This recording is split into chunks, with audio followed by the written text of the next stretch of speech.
Boa noite, meus irmãos. A paz do Senhor. Se puder baixar para mim um pouquinho, por favor, glória a Deus. Senão daqui a pouco o pessoal vai me ajudar. Vai baixar mais um pouco, já está quase microfonando.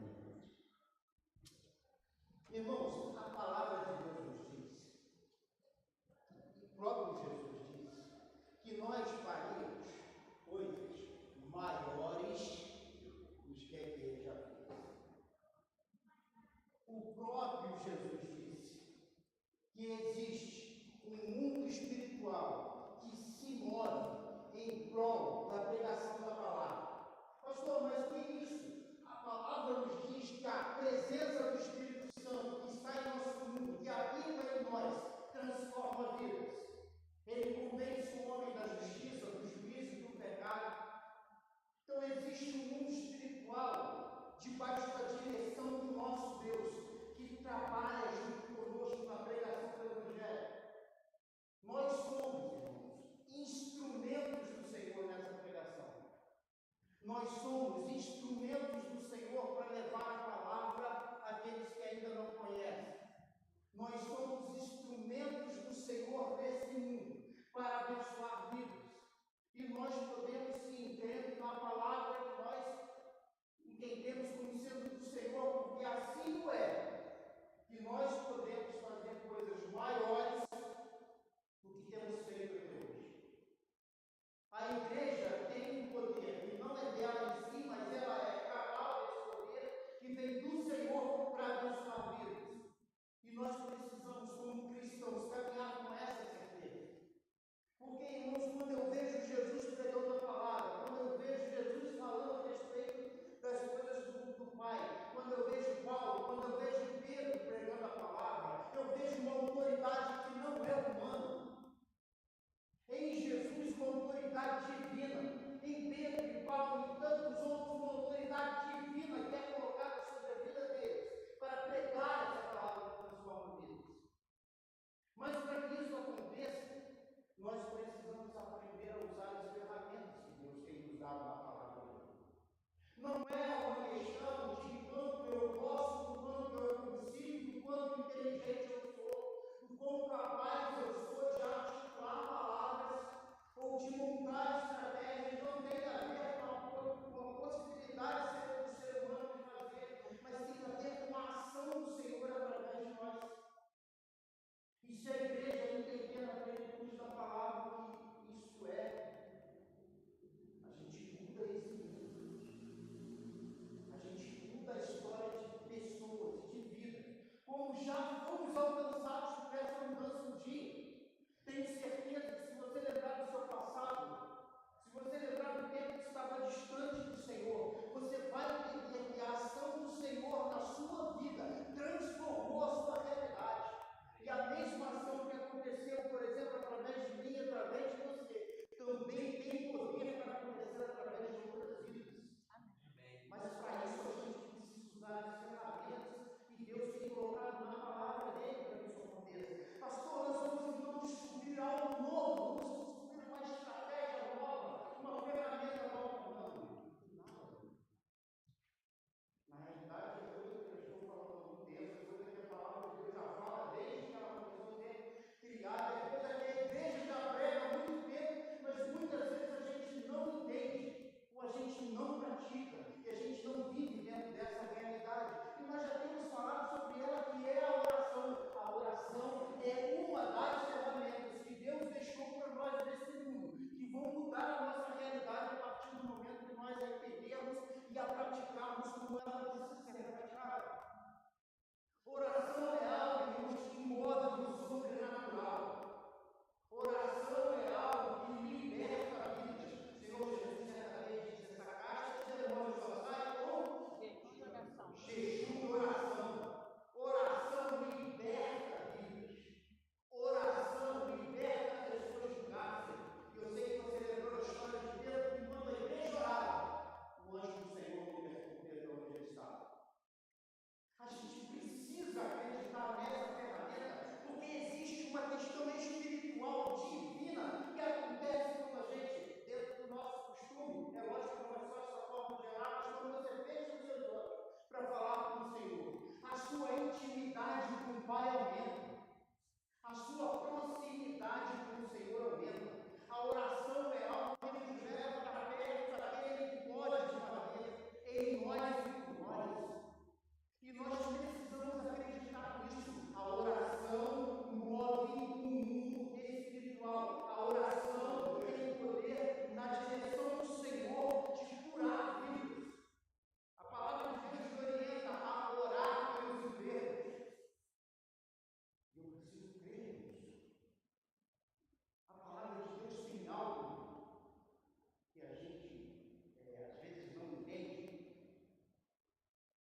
Quando Deus começa no Antigo Testamento falando sobre oração nos Salmos e em outros lugares através da vida de pessoas, ele estava dentro de uma perspectiva humilde humana, muito além do seu tempo. Ele estava falando de coisas que aquelas pessoas nem entendiam e que hoje, com a nossa evolução, a ciência está começando a entender. A oração, irmãos, é um instrumento tão poderoso que a ciência já está estudando ela. Nós temos faculdades importantes nos Estados Unidos que dedicam tempo e dinheiro para estudar o que a oração pode fazer na vida de um ser humano. Eu te trouxe hoje um videozinho e eu peço aos irmãos que o escutem com muita atenção para a gente entender o poder de Deus, um poder que move o sobrenatural, mas que trabalha na sua vida física. E você vai entender que a ciência, irmãos, está começando a caminhar nessa. Vou pedir para passar, só não esquece do volume para mim. E já apagar a luz de novo.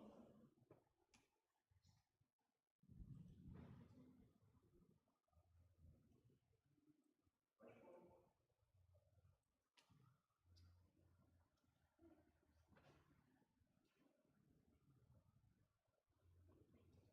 Mas por que eu falo quando eu deixar a fala só? Aumenta um pouquinho. Estava falando com ela ali para dar problema, finesse, a gente entendeu isso.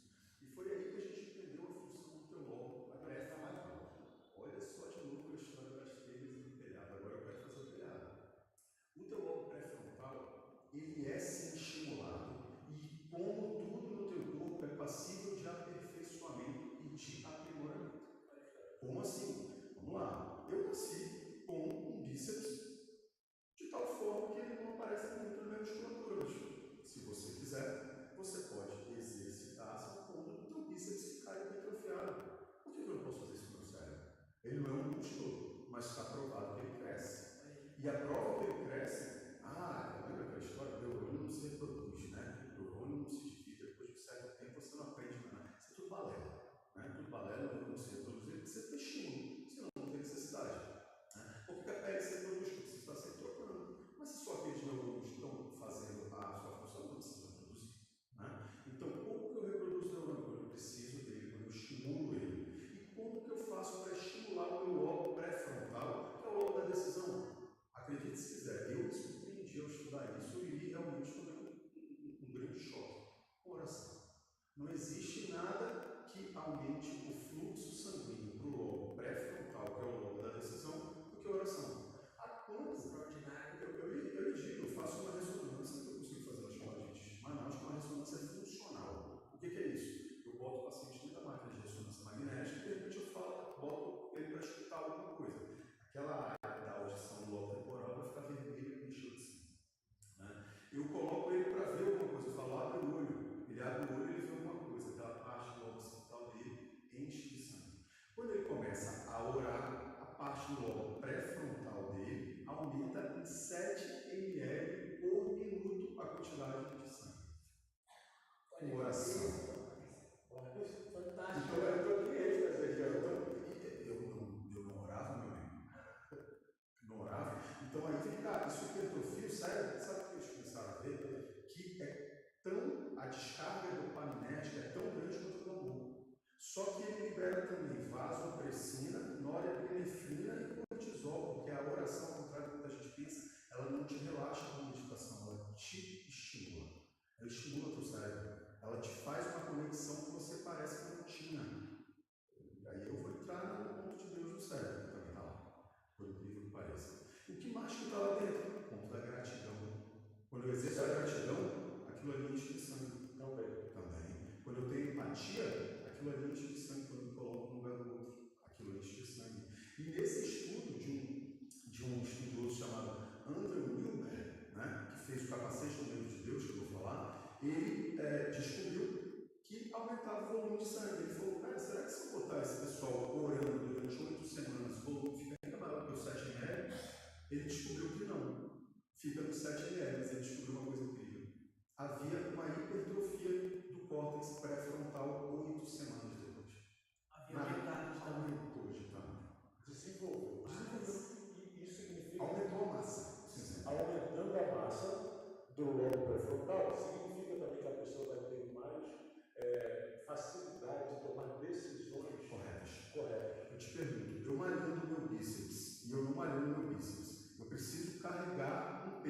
levar para fora da minha casa. Qual vai ser a pessoa que tem mais facilidade? Aquela que malha o bíceps ou que não malha? Se eu preciso tomar uma decisão na minha vida e eu estou sendo estimulado pelo lobo límbico, mas é o meu lobo pré-frontal que vai tomar a decisão, de onde vai vir a melhor decisão? Aquela pessoa que é ambientada a orar e que é ambientada a ter gratidão ou aquela que nunca ora? Rapaz, aqui Eu não estou falando de Deus, eu estou falando de coisas físicas. Ciência, né? Uma chave que Deus deixou ele pronto na ignição. Né?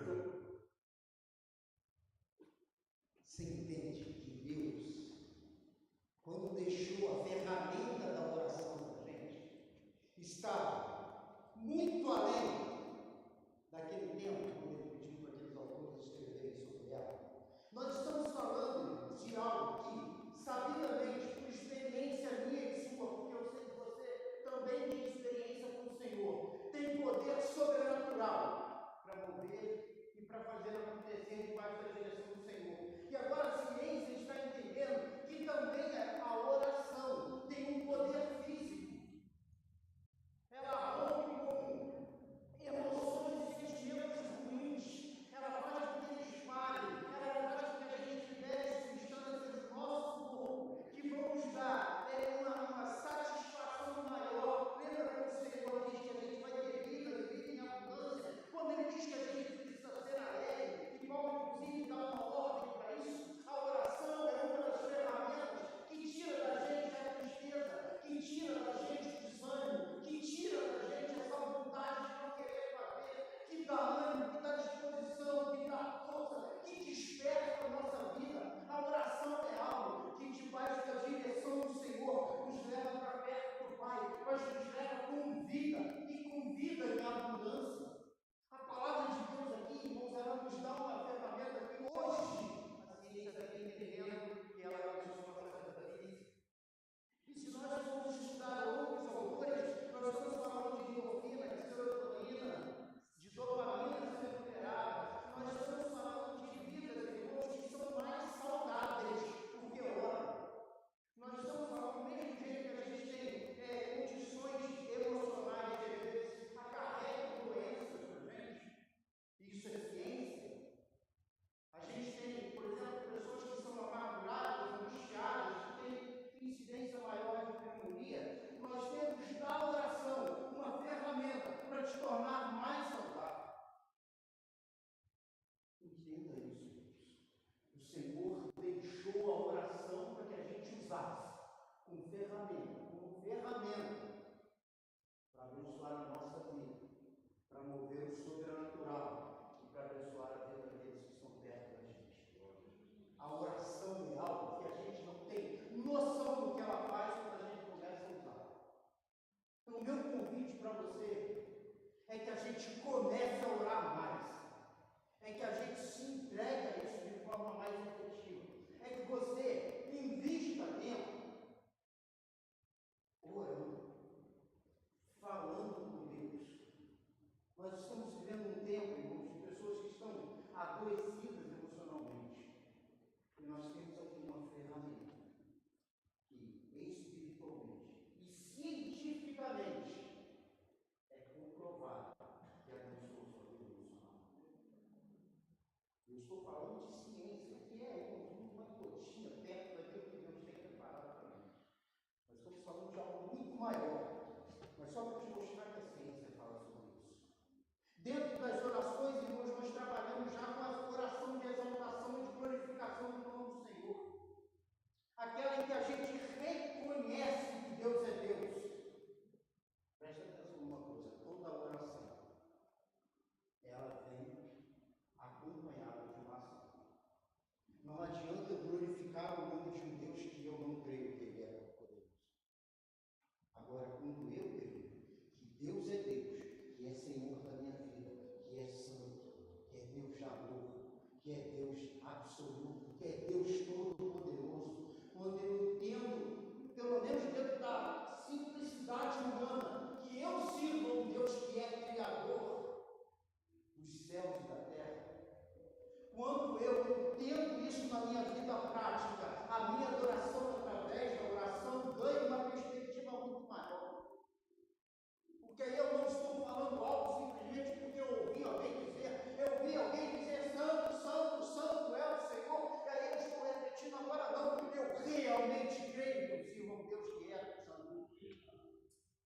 E aí, quando eu digo isso com minha boca, eu estou dizendo verdades a respeito do Deus que eu sirvo. Quando a gente fala de uma oração de gratidão, irmãos, eu estou falando de uma oração que vem precedida de uma ação. Qual é essa? Aquela que eu reconheço Deus fazendo na minha vida. Aquela que eu oro porque eu tenho e reconheço que Deus tem me abençoado. Que eu oro, entre aspas, o ar que eu respiro, porque eu não me enxergo, mas reconheço que é Deus que tem me mantido aqui com esse ar que não me deixa morrer. O meu coração batendo, o meu pulmão se enchendo, o meu organismo funcionando. Quando eu começo a reconhecer a presença de Deus nessa ação, eu começo a ter uma gratidão que não é simplesmente da boca para fora, mas que expressa uma verdade de um Deus que cuida da gente. Só que eu preciso fazer isso através da oração. Eu preciso desenvolver tempo, eu preciso investir em tempo, dizendo para o Senhor, dizendo para o Senhor com todo o nosso coração, obrigado pela vida, obrigado pelo alimento, obrigado pelo trabalho, obrigado pelo livramento, obrigado pelo meu lar, obrigado pela minha família, obrigado pela minha saúde, mesmo quando ela falte, obrigado pelas portas que são abertas e também pelas que são fechadas, obrigado pelas coisas que têm sido derramadas em nosso meio, e a gente crê que isso acontece. A gratidão, como o profissional ali falou, também nos estimula no cérebro. A oração é algo fantástico e eu te convido a praticar. E hoje vamos acrescentar mais um ponto. Que ponto é esse, pastor? É a oração de confissão de pecados. Mas essa é um tema um pouquinho maior que nós vamos trabalhar em partes. Irmãos, a oração de confissão de pecados também vem precedida de uma ação. E é como isso. Às vezes a gente ora, Senhor, perdoa os nossos pecados. Mas a gente não reconhece os erros. E aí essa oração, ela fica da boca para fora. Eu queria que você pensasse no pecado junto comigo, irmãos, e hoje nós vamos ficar com esse ponto. Você já imaginou o que o pecado faz com o ser humano? E eu sei que você está lembrando de personagens que são muito comuns quando a gente fala desse assunto. Eu sei que você lembrou de Adão e Eva, da relação que eles tinham com Deus, do caminhar toda final da tarde conversando com o Pai, daquela proximidade, daquele equilíbrio perfeito dentro do jardim do Éden,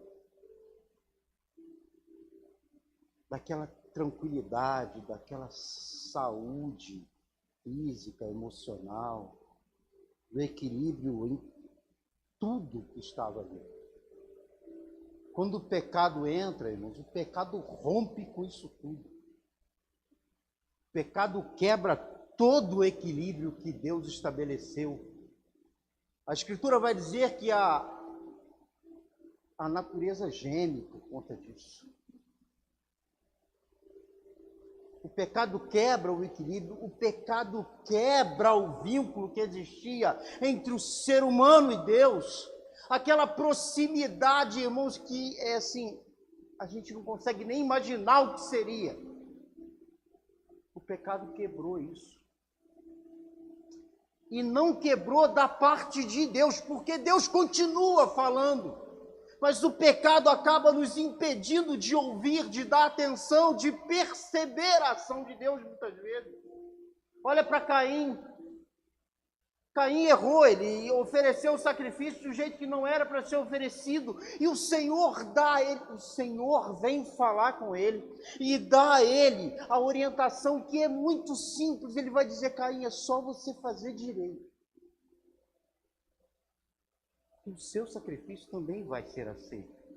E Deus dizendo isso, irmãos, olhando também para Abel, nós entendemos que eles sabiam como fazer direito. E que era possível, porque se um fez, o outro também podia fazer. E Deus está dizendo para ele, olha só, você não precisa ficar com esse amargor, você não precisa ficar com essa raiva, você não precisa desenvolver esse sentimento ruim, o pecado está à porta, cabe você dominar, mas é só fazer direito. Deus dá uma direção muito simples para ele, impossível, porque o seu irmão tinha feito. Mas o pecado que estava à porta, que o cegava, não deixa ele enxergar a simplicidade de Deus para com ele. E ele faz o mais difícil, que é matar o irmão. Deus não deixou de falar com Caim, mas o pecado impediu Caim de dar ouvidos ao que Deus estava falando. E se a gente olhar em toda a história bíblica, a gente vai ver que o pecado atrapalha esse relacionamento. Deus o tempo todo fala, e o ser humano não dá ouvidos. Por conta do pecado que a gente tanto pratica. O pecado, irmãos, é algo tão poderoso na vida daqueles que o praticam, na vida do ser humano, que olha para Judas. Judas, irmãos, andou lado a lado com Jesus. Você já imaginou isso? Imagina, Endora, você tendo a oportunidade de estar com o mestre em carne e osso. Nós estamos falando do Deus Todo-Poderoso, do Senhor dos Senhores, em carne e osso do nosso lado. Eu fico imaginando, irmão, se hoje estivéssemos naquele momento, imagina, Betinho, comigo, em que todos nós estivéssemos sentados e Jesus estivesse aqui pregando. Ao invés do pastor Sandro, fosse o próprio Jesus falando. Judas viveu essa realidade, ele viu milagres, ele viu orientações, ele viu Jesus fazendo a obra, ele viu a manifestação da graça, mas a única coisa que ele conseguia enxergar era o pecado que estava nele. Era a avareza, era a maldade, o pecado cega. O pecado nos deixa surdos para a voz de Deus. O pecado, irmãos, é aquilo que nos afastou da presença de Deus. Ele nos afasta desse Deus Todo-Poderoso. Sabe, irmãos, Deus é aquele que tem poder de curar, de salvar, de libertar. Ele tem poder de mudar a sua realidade de vida. O pecado nos afasta desse Deus Todo-Poderoso, desse Deus que conhece tudo, desse Deus que Hebreus vai dizer que todas as coisas estão nuas e patentes diante dele, desse Deus que a palavra dele vai nos dizer que ele conhece o nosso caminhar e os nossos passos. Desse Deus que Apocalipse vai dizer que nos conhece na totalidade da palavra. O pecado nos afasta do nosso Pai, daquele que nos criou com amor. João 3,16 nos fala disso, desse amor que ele derrama sobre a minha vida, porque Deus amou o mundo de tal maneira que deu o seu Filho unigênito para que todo aquele que nele crê não pereça, mas tenha vida eterna. Você está entendendo que o pecado nos afasta desse Deus Todo-Poderoso e que nos ama de tal forma que a gente não pode nem explicar. Porque, irmãos, com palavras humanas a gente não consegue entender do que Jesus abriu mão para vir aqui à Terra. A gente não consegue explicar com palavras nem o sofrimento que ele passou na cruz. O que eu sei é que foi por amor. E isso o Senhor deixa bem claro. Essa semana estudamos lá nas células, né? Um texto de João em que ele fala sobre isso. Quando o Senhor fala com Jesus, já próximo lá da sua crucificação, já caminhando aí na festa da Páscoa para ele ser crucificado, Jesus vai dizer, olha, o Pai falou comigo, mas não é por amor a mim, é por amor a vocês. Ele estava dizendo, olha, o Pai está fazendo o que está fazendo por amor a nós. Ele está fazendo o que está fazendo, irmãos, porque Ele quer nos ver salvos. Ele quer nos ver libertos do pecado. Ele quer nos ver debaixo da misericórdia e da graça. Ele quer nos ver na presença dEle. Ele nos quer ver um dia nos céus com Ele. Ele quer nos ver, ó Pai, junto dEle. Jesus vai dizer isso, que a gente possa ser com Jesus, com o Pai, como eles são. Ou seja, o Senhor nos chama para perto. Ele quer que nós sejamos um com Ele. Mas o pecado nos afasta disso tudo. E eu estou dizendo isso, irmãos, para que a gente entenda a importância da oração no que diz respeito à confissão de pecados. Nós precisamos romper com isso. Pecadores somos. A palavra de Deus nos diz isso. Mas o perdão do Senhor nos alcança. Você crê nisso? Então se dedica a essa oração. Exalte e glorifique a Deus com toda a sua vida. E também com as palavras. Agradeça a Deus com toda a sua vida. E também com as palavras. E peça perdão a Deus todos os dias. Se afaste do pecado. Nós precisamos romper, irmãos, com tudo que nos afasta do Senhor. Você quer ver o sobrenatural se movendo? Você quer ver milagres acontecendo? Se afaste de tudo que te afasta do Pai. Esse Deus que te ama, esse Deus que cuida de você, e se aproxime daquilo que Ele deixou para te deixar perto dEle. Se afaste do pecado.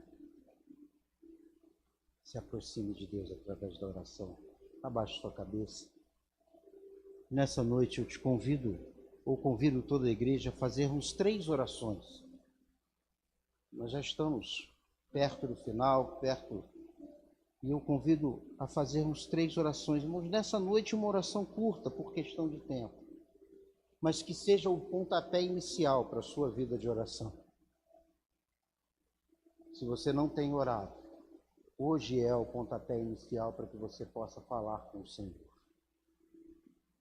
Essa ferramenta vai abençoar a sua vida física, a sua vida emocional, e vai mover o espiritual em você e através de você. Quero convidar o nosso irmão Alexandre que faça em primeiro lugar uma oração de exaltação ao nome do Senhor. Ele é santo, Ele é poderoso, Ele é Rei dos Reis e Senhor dos Senhores.